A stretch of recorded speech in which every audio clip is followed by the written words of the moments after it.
Sud Radio, les vraies voix qui font bouger la France.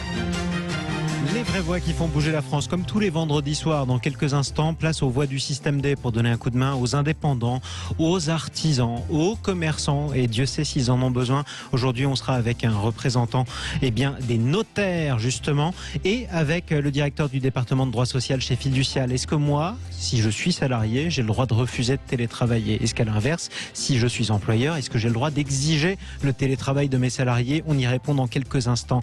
À 19h15, place aux actus qui font bouger la France, ou du moins qui essayent de la déconfiner. Comment les Français vont supporter ce deuxième confinement? On en parlera avec nos deux invités, Tom Conan et Corinne Tapiro.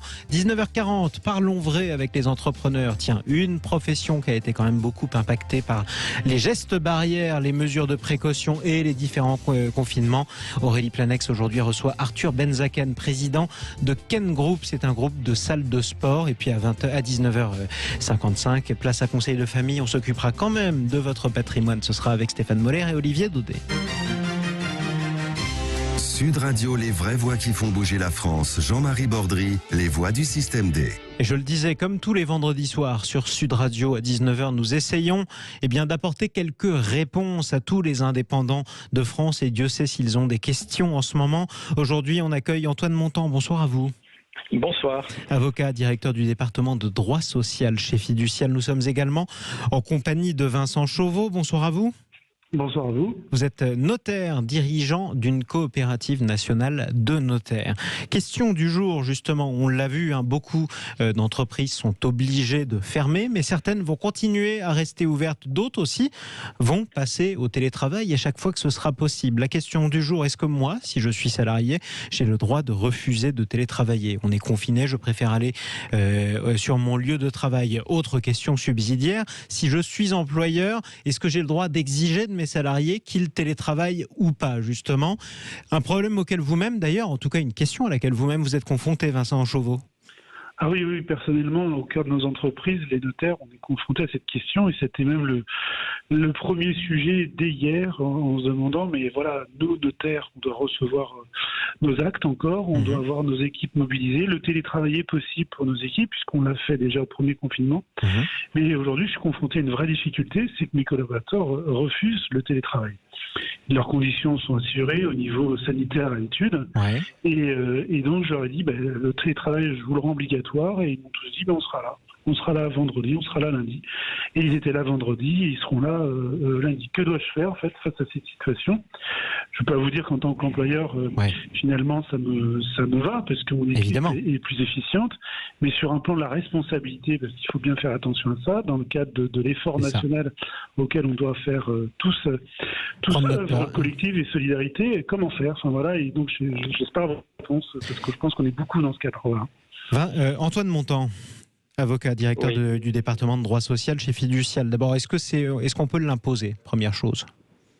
Alors oui, bien sûr, ça c'est le premier point. Le télétravail, il ne faut pas oublier, c'est un mode d'organisation de l'entreprise. Ouais. Et ce mode d'organisation, il est décidé par l'employeur. D'accord. Alors, on sait maintenant que les pouvoirs publics ont une recherche maximale d'éviter les interactions sociales aux abords des lieux de travail et sur les trajets domicile-travail.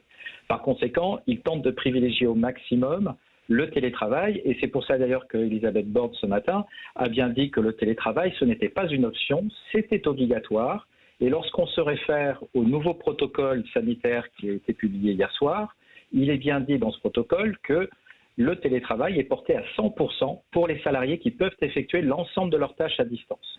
Donc ça, c'est presque une injonction de la part du gouvernement au travers d'un protocole qui, rappelons-le, n'est pas un texte normatif. C'est-à-dire que c'est un texte qui va venir conseiller l'ensemble des entreprises. Donc c'est pas un décret, par exemple. Ça veut dire que si jamais je ne l'applique pas à 100%, on peut dire que je ne respecte pas la philosophie de ce qu'a voulu le gouvernement. En revanche, je ne suis pas en fraude, techniquement.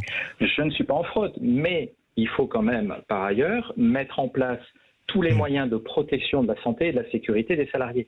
Alors, dans le cas de Maître Chauveau, le secteur du notariat est un peu particulier parce qu'il est un petit peu en avance sur le sujet. Ils ont l'obligation, dans leur document unique d'évaluation des risques, de prendre en compte le risque Covid.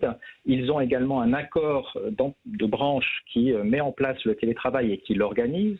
Donc, par conséquent, ils ont tous les moyens, a priori, en tout cas tous les moyens juridiques pour mettre en place le télétravail. Se pose quand même la question à un moment donné de l'activité de l'étude. Comme le disait Maître Chauveau à l'instant, j'ai des actes à signer, je dois accueillir mes clients pour la signature parce que, notamment, peut-être que les signatures à distance ne sont pas encore possibles. Donc, à un moment donné, j'ai bien besoin de mes collaborateurs pour recevoir ces actes.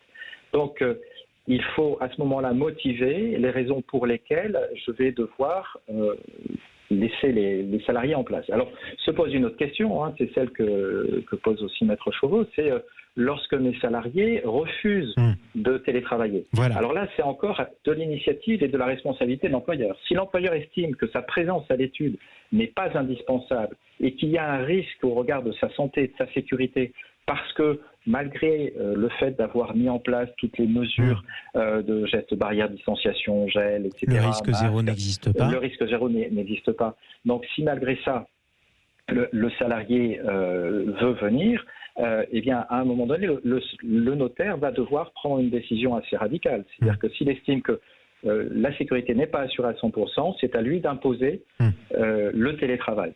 Mais encore une fois, si on arrive à motiver le fait que ce télétravail n'est pas possible à 100%, comme l'indique le protocole sanitaire, à ce moment-là, on pourra toujours organiser le travail des collaborateurs au sein de l'étude.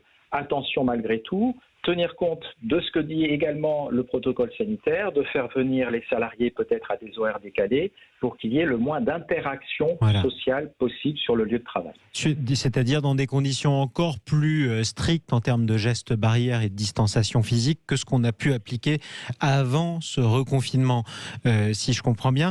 Vincent Chauveau, pas de réponse claire et nette, effectivement, c'est-à-dire qu'il y a plusieurs pistes.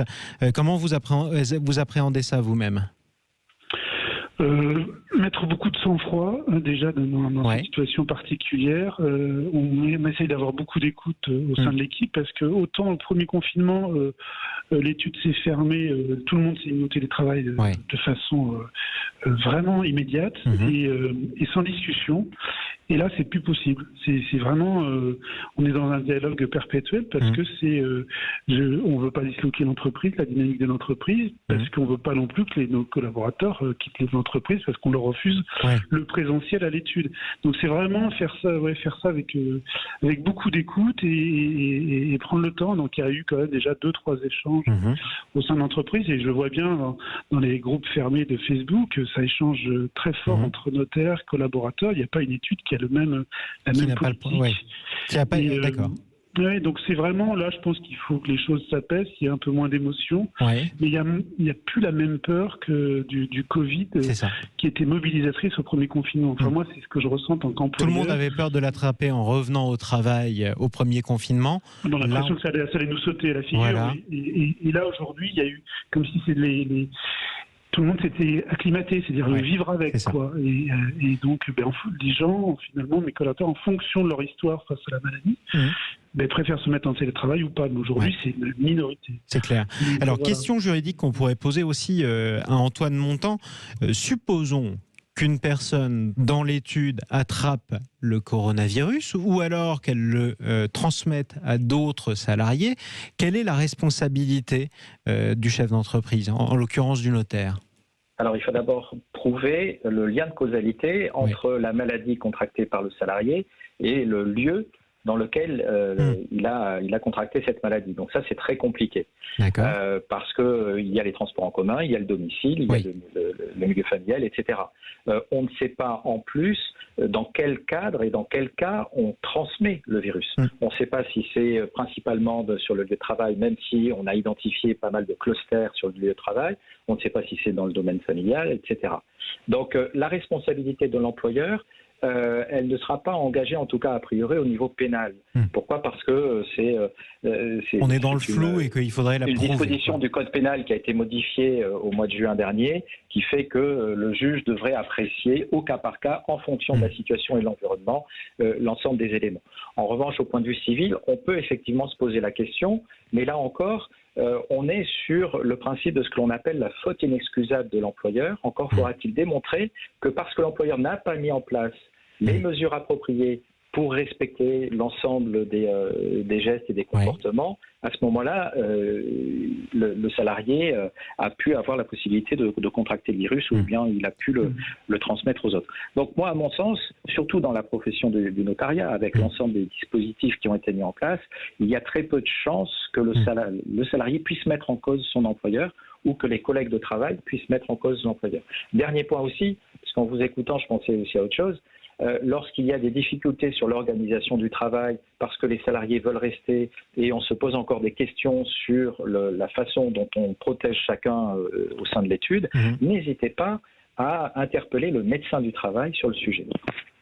Qui aura toutes les réponses, justement, en tout cas sur un plan médical. Peut-être pas toutes les réponses, mais une bonne qui, partie. En tout cas, voilà, une bonne partie. Dernière question, peut-être en quelques mots, Vincent Chauveau. Antoine Montan le disait, malgré tout, il faut veiller à espacer le plus possible le temps de présence des différents collaborateurs chez vous. C'est faisable ou il vaut mieux quand même que tout le monde travaille au même moment? Alors moi, je suis dans une structure, une petite structure. J'ai 7 collaborateurs, ils ont 42 mètres carrés chacun. Donc je suis pas sur des open space, chacun a son bureau. Et chacun reste bien isolé dans son bureau, et ce depuis le déconfinement, depuis mai. Aujourd'hui, on n'a pas eu de cas Covid au sein de l'équipe. Il n'y a pas de climatisation. Il y a les gestes barrières. Il y a du gel à chaque endroit. Et puis, on a eu des protocoles quand même sanitaires qui nous ont été envoyés par la profession et qui nous accompagnent. Mais voilà, on est comme tous les employeurs, aussi notaires, mais aussi les collaborateurs s'inquiètent de ces situations-là. Parce que finalement, le télétravail, qui était très bien accueilli au premier confinement, se révèle beaucoup plus difficile parce que je pense que voilà, on est en hiver, rester dans son T2 à longueur de journée, ça devient difficile. Et finalement, le travail est aussi un lieu de lien social et il y a aussi la santé morale, je pense. Et je peux les comprendre aussi dans leur attitude. Effectivement. Donc voilà. Et d'où la question. C'est une question de vivre ensemble aussi. Écoutez, j'espère qu'on a pu répondre malgré tout à beaucoup de vos interrogations, Vincent Chauveau. Oui, j'ai retenu le conseil de la médecine du travail. C'est une bonne piste en effet. C'est une bonne piste en tout cas, et bien que de toute façon, vous-même qui êtes notaire, comme beaucoup d'indépendants, comme beaucoup de commerçants, vous êtes encore dans le flou sur pas mal de sujets, et encore vous avez de la chance parce que ceux qui ne sont hélas plus dans le flou, ce sont ceux qui sont obligés de fermer. Et là où ils sont dans le flou, c'est ceux qui ne savent même pas si d'ailleurs ils arriveront à rouvrir. Mais ça, c'est une autre question. C'est le vrai problème. Exactement. Tous ceux qui sont fermés aujourd'hui. Oui, c'est vrai, c'est le vrai problème aussi. Merci à tous les deux d'être intervenus dans les voies du système D sur Sud Radio. Antoine Montan, avocat, directeur du département de droit social chez Fiducial, et Vincent Chauveau, notaire et dirigeant d'une coopérative nationale de notaires. La suite des vraies voix qui font bouger la France et qui essayent de la déconfiner, bon an, mal an, bon gré, mal gré. Mais vous l'avez entendu, il y a beaucoup de Français qui n'ont pas envie de se mettre au télétravail, qui essayent de repousser l'échéance du confinement. Comment on va le supporter, ce confinement? Est-ce qu'on est prêt à le supporter? On en parle dans quelques instants avec nos deux invités, Corinne Tapiro et Tom Conan. Tout de suite sur Sud Radio.